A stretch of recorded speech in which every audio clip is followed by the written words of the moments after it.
this guy knows a thing or two about winning. It's our guy, Miguel Menendez, head baseball coach at Jesuit High School. What's going on, buddy? How are you? I'm doing well, Jay. How you doing? Man, I am happy. Baseball season is upon us. I know you're excited too. Once this ball starts rolling, man, it don't stop for you guys. There's a lot of preparation that leads up into what we see this week. How excited are you to get things rolling?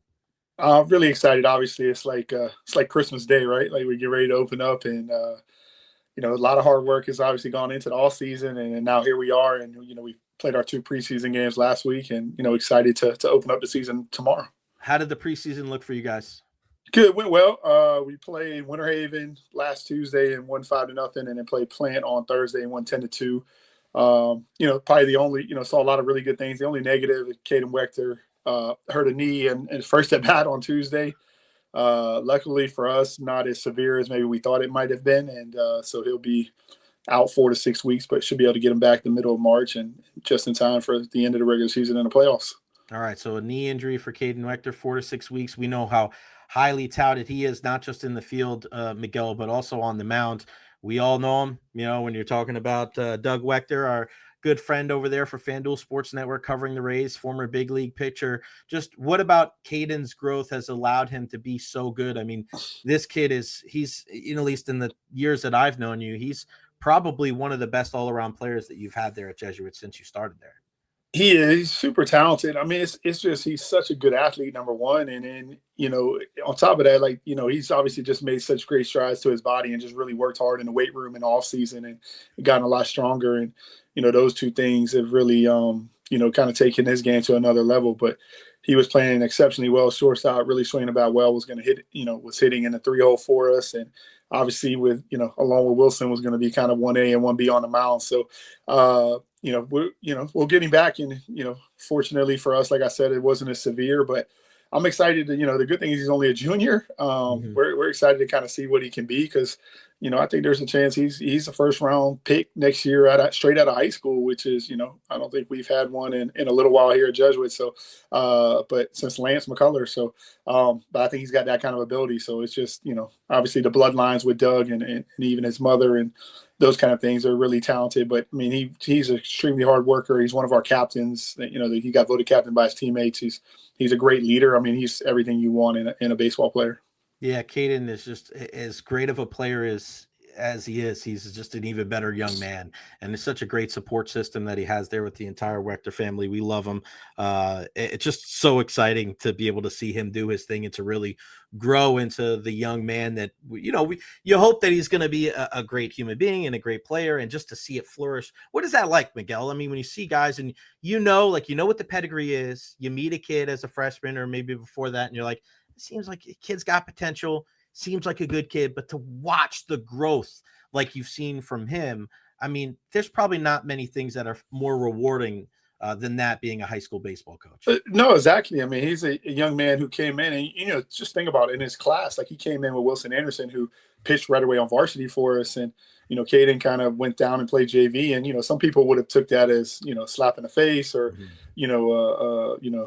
just they would have took it negatively. And right. He was the opposite. Like, hey, what do I need to do to get better? Here's where I need to be at. And obviously was a big part of, our success last year. But it's rewarding when you see those kind of kids and you see them continue to work and, they have the ability in them and it's there and the skill is there. It's just a matter of them getting stronger and continue to get better. And, that's what he does. And that's what's fun about this group, honestly, Jay, is we got a bunch of guys that they just work and they want to get better every day. Like they're never satisfied.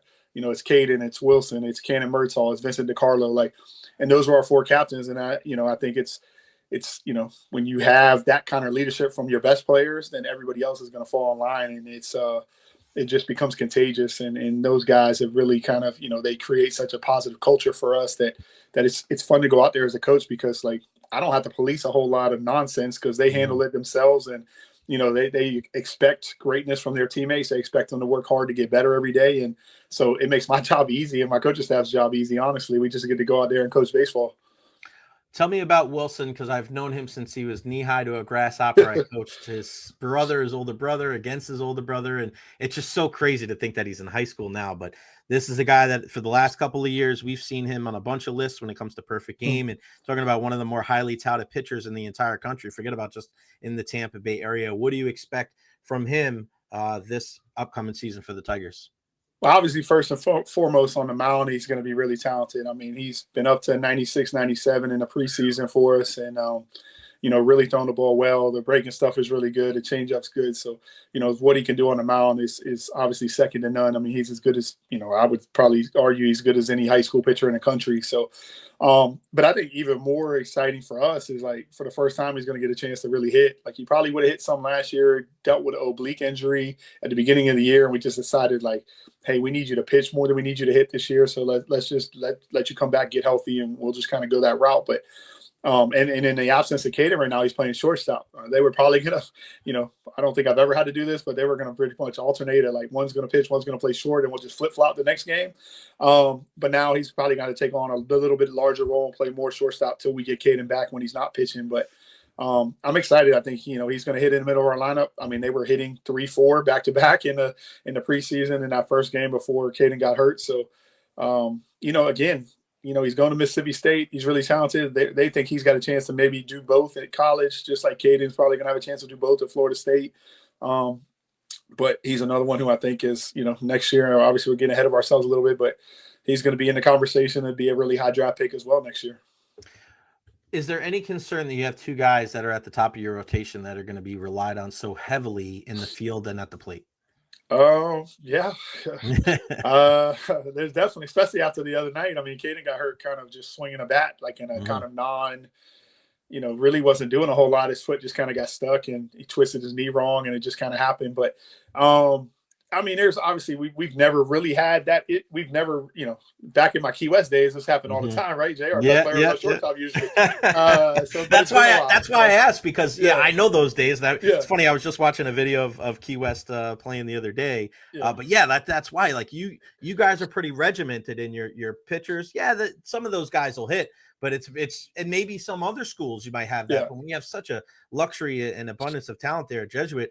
That's why it's a little, it's a little weird for me to hear that, both these guys are going to be not just your pitchers, but your shortstop in the middle of the lineup guy. Does that say more about how great, and I think that's important too, does that say more about how really good they are compared to what your roster is looking like? Because I'm sure you have some talented guys elsewhere too.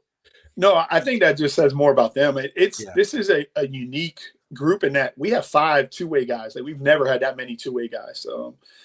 Like Ben Burke is going to start. He started in left field. He'll start in left field tomorrow for us. Like he's a really good pitcher. Samir Muhammad, who transferred in, is a really good hitter. Plays first base for us.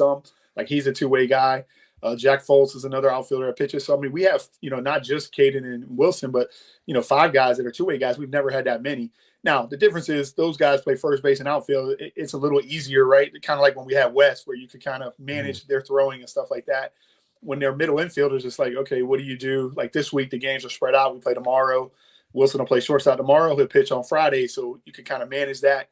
Next week, we play like a game on Friday. We're in Georgia. We play a game on Friday, doubleheader on Saturday. It's like, okay, how do we manage that? And how do those guys now work? And it's just, again, it's, these are problems that a lot of high school coaches have to deal with all the time. We don't usually have to deal with them. So it's probably new to us. Like people will probably come, when they listen to this, will probably be like, man, what's he complaining about? This is like our everyday reality. So, but it's just, it changes the way we do things in practice a little bit. And like, how much do they throw when they're taking ground balls? Like we're big on, obviously we want our guys to throw every day to the bases and those kind of things and make throws to first base and turn double plays. And we don't do as much. Like we let them do it every day. They work on footwork every day, but maybe they only make, 5 or 6 throws versus making, 25 throws, whatever. Right. Like we try to limit those kind of things. And then it's just trying to listen. And obviously, my coaches are already like, hey, we need to be a little bit careful now with Wilson after Kaden got hurt. But I'm like, listen, they could get hurt doing anything. So we're just going to keep playing and see what happens. How do you manage expectations for a team that has had so much success the last couple of years, including last year, and that is consistently ranked among the best teams in the country? And I think sometimes I look at these lists and I go, I don't know why you guys aren't higher on the list, but it's just and that's just maybe I'm certainly biased. I'm not going to say that. I'm not going to act like that. But I look at some of these lists and I realize like the success is palpable, and it's not something that you guys just don't think you're great. Like it's consistently year in, year out, you guys are a factor locally, also statewide, but then nationally. I mean, how important it is for you guys to manage expectations and also schedule these games every year, whether it's in Georgia and other places too, because I know it's important for you guys to be able to go play some top tier competition outside of Tampa as well. It just kind of, we embrace it, right? Like obviously there's nobody, I tell people this all the time, like nobody has higher expectations than what we have for ourselves, right? Like we don't shy away from it. We don't hide from it. We are constantly looking to, we tell them our goal is the same every year. It doesn't change. Like our goal is obviously to win a state championship every year. We feel like we have the ability to do that. Obviously, that being said, like that's not always, like it's a byproduct of everything else that we do. And if we can get there, it's great. Like obviously as talented as we are sometimes, like it's baseball and we're going to run into good teams and good things are going to happen. We're going to lose a game that maybe we are the better team and we're going to lose a game, and that's okay. Like we just want to give ourselves a chance at the end of the year if we're playing well, right? But we don't hide from it. I think our guys embrace it. And honestly, the culture of what we try to do is we focus on the process of everything. Like if we get better and our guys are, like I tell them every day, we want them to get better every day. I want them when they go to college, I want them to be prepared and be ready to contribute early. And I want them to have success. And if we do those things, then we're probably going to have a chance to win anyway. Right. But our focus is really like that. Like, I love the fact that obviously Jamie, and I'm not going to sit here and take credit for Jamie Arnold, but I love the fact that Jamie Arnold is highly as thought of as he is in the year he had last year. And it looks like Joey Vellini and Wes Mendez are going to, continue to pitch very well and be a prominent part of their, rotation at Florida State, along with John Abraham. Like, to me, like those kind of things are what we strive for. And then winning just becomes a byproduct because we have really talented young men. I mean, I'm not naive. Like there's a lot of really good coaches that do a really good job. We just happen to have, sometimes better players in some other places, or more talent, more better players than maybe some other schools. So for us, it's trying to focus on those kind of things and then, let the chips fall where they may at the end. And then honestly, it's the competition our guys have within the program sometimes to even just get on the field. Right. They got to wait their turn. They got to, they go about their business and they're trying to get better every day because they just want to play and get in the lineup. And those kind of things, they push each other. They don't realize how much they're pushing each other to get better. And then that makes us better in the long run too. So again, it's just kind of that focus of, we don't hide from it. I mean, we sit here sometimes as coaches. I don't ever tell them this, but we're like, I do tell them sometimes, like we love when maybe we're a little bit lower ranked than we should. And again, this is all first world problems. I tell people, right. But we love when maybe we're a little bit lower ranked than what we think we should be too sometimes, because that's just extra motivation, right? Like if we can find it wherever we're obviously, I'm just like every other coach. Any way we can find some extra motivation, I'm excited too. But again, I want them, like I tell them, none of that stuff matters. We don't worry about like where we are ranked nationally. We don't worry about trying to win a national championship because we can't control that. Like it's not like we can play in a tournament and win it and be whatever. We can win a state championship. That's going to happen on the field. We control that. If we do that, then the national stuff will kind of take care of itself a little bit. But again, it's more of like just control. We control, understand what the process is. And honestly, I would tell you, I feel like for me personally, when we stopped worrying about winning so much, we've actually started winning more. Right. We started worrying, just let's focus on the process. Let's get our guys better. And with that, I think it's enabled us to play better. One of my favorite memories of you guys during your tenure there was one player in particular, and it's Jimmy Clifford. Mm-hmm. And Jimmy was like the sweetest kid in the world, and he didn't mind kind of being the backup catcher and just kind of, even though there was a younger kid, I think it was Bennett, right? When Bennett Lee was catching, and Bennett, now he's playing pro ball, and Bennett came in and Jimmy didn't pout, didn't moan, and then Bennett got hurt. And Jimmy goes right back behind the plate and does such a great job. You guys won the state championship that year. We won the state championship that year with him as the catcher. And I just thought it was such a great example of a kid. And it's ironic because I mentioned Jalen Hurts earlier, a guy that got taken out for Tua Tagovailoa. People called him a loser and all these different things. And Jimmy just sat there, bided his time, always had a smile on his face. And then when he got his number called, guys like him, guys like Ethan Valdez. I mean, I look at those two guys who I've known, on a personal and a professional level too. You've had some great, draft pick, high tide, high guys going to these D1s, but those guys I think are more symbolic and emblematic of your entire program, because when I look at your assistant coaches, when I look at your families, like it really is, it does take everybody. As much as you guys have an abundance of talent, Miguel, it does take everybody, doesn't it, to really, climb that mountain and achieve greatness. It does. And I think we still use Jimmy Clifford. I tell that story all the time to our parents, and I think it's a great lesson, I think, to not only our players, but to our parents. And it's something we harp on all the time. Like, listen, we're all human. We all think our kids should be, they should be playing and those kind of things. And I don't take those conversations lightly. Like I understand I'm holding, 30 young men's future in their hand, in my hands, like trying to make decisions on, who I think should play, who shouldn't be play. What I tell our parents is this: just understand that we're trying to do the best we can to make the best decision possible for the program. Like, there's not a decision that probably happens in my life where the program doesn't, come into play. And I don't take that lightly. But like I tell our parents, we're not always going to agree, and that's okay. Let's have an open line of communication. Let's have some dialogue. Let's talk about it so it doesn't fester into an issue.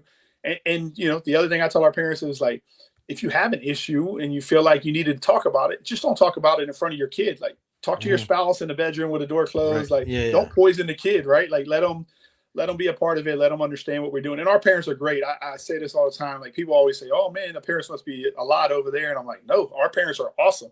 Like, they buy into what we do. They understand, they buy into the culture of the school. Number one, they buy into the culture of our baseball program. And like, our parents are great. Like, they understand sometimes that, like, hey, you got to wait your turn, and you're going to get a shot and be ready to go and go compete. And they understand that's part of being a successful program. And for us, like, it allows me to use, like, Jimmy Clifford's a great example. Like, he waited his turn, but he was also a senior captain. He got voted captain by his teammates, even though he wasn't an everyday player, right? And Bennett obviously is super talented and was really good, and he gets hurt right before we start the district tournament. And then it's, I always thought it was poetic that Jimmy caught we struck the last guy out, so he caught the last pitch of the game in the state championship game to close out his career at Jesuit. And I don't think he would have scripted it any other way. And it just God works in mysterious ways and rewards people. And Jimmy was a great young man, and his family was awesome. And Mikey, we had his brother Mikey come through a couple of years ago and be a part of a state championship team too. So it's just kind of cool to see those kind of stories, because, like I said, everybody wants to talk about obviously all the talented young men we have, and that's great. But like you said, Jay, it's those young men that really mean a lot, and they come back and give back to our program, and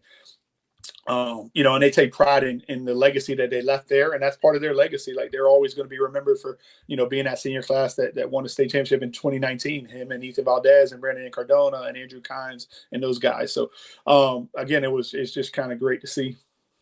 Before I let you go, I want to talk to you about what I think is the greatest rivalry in high school baseball. It's Jesuit and TC, and with Paulie over there, it seems like he's really done a good job of kind of righting the ship. And they're building, and they got, just like you guys, I think you guys could have an inter-squad football game, because you both have 97 coaches. Yeah. Somebody asked me, why don't you go coach a Jesuit? I go, I don't want to hit infield the third time around after everybody else. Yeah. But yeah, I mean, just what that rivalry means, because I've been to so many of your games over the years, but there's just something different about that. Alumni are there. You have like the crosshatch of cousins and brothers and sisters. I mean, you mentioned, like I mentioned the Russo. Well, his cousins played for you with Chris and Paul over there. You know what I mean? With Paul and Paulie now coaching at TC. I mean, Tampa is such a big baseball.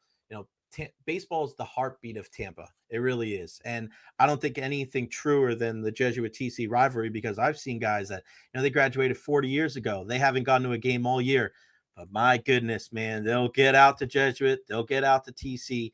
What is it like to be a part of such a historic rivalry that goes back? I mean, that precedes you and I here in the Tampa Bay area.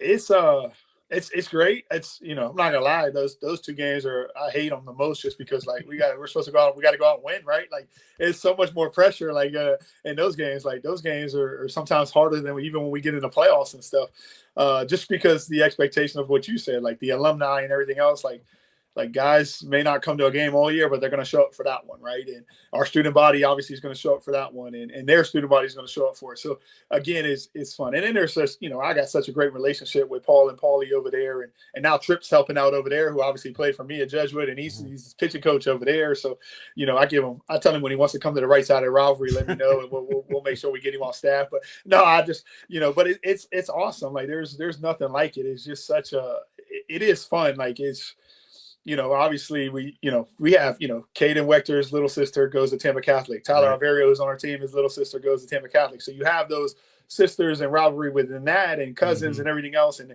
obviously everybody kind of grew up together, and you either were going to one or the other. So they were obviously friendly and probably played travel ball together all the way through. So again, it's just such a unique and different experience. And it means so much to the alumni that it means so much to the players. And it's a cool thing. Like, I don't know.